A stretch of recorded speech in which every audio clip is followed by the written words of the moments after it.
एक गहरे और रहस्यमय जंगल में, जहां पेड़ आसमान को छूते थे और हवा में भय की लहर दौड़ती थी, वहां जेबराओं का एक समूह रहता था। ये जेबरा एक साथ रहते थे, एक साथ खाते पीते थे और जंगल खतरों से दूर रहते थे।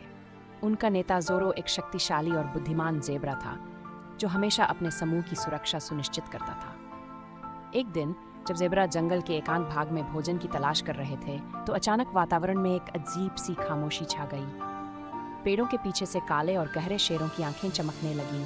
ये कोई साधारण शेर नहीं थे, बल्कि राक्षसी शेर थे, भयंकर, खूनी और बेहद खतरनाक। उनके शरीर पर गहरे जख्म के निशान थे और उनकी आंखें राक्षसी चमक से भरी हुई थीं।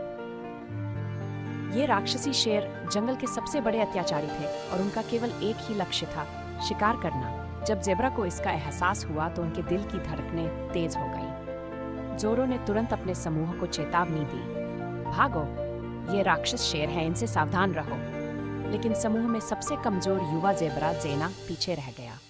राक्षस शेरों ने उस पर हमला किया। उनके दांत चमक रहे थे और उनके पंजे खून से सने हुए थे। जेना ने बहादुरी से लड़ाई लड़ी, लेकिन राक्षस शेर बहुत शक्तिशाली थे। उन्होंने जेना को निर्दयतापूर्वक मार डाला। बाकी जेब्रा डर के मारे भाग गए। उनके दिल तेजी से धड़क रहे थे और उनकी सांसें तेज हो गई थीं। जोरो उन्हें एक सुरक्षित स्थान पर ले गया और जंगल के भीतर उन्हें शरण दी। वहां पहुंचकर वे सभी चुप हो गए, लेकिन जेना की याद उनके दिलों में ताजा थी। राक्षसी शेर अभी भी जंगल में घूम रहे थे और उनकी राक्षसी हंसी हवा में गूंज रही थी। जोरो ने अपने समूह को समझाया, ये राक्षसी शेर हमारे दुश्मन हैं, लेकिन हम उनसे सीख सकते हैं। हमें एक दूसरे का समर्थन करना होगा और सावधान रहना होगा।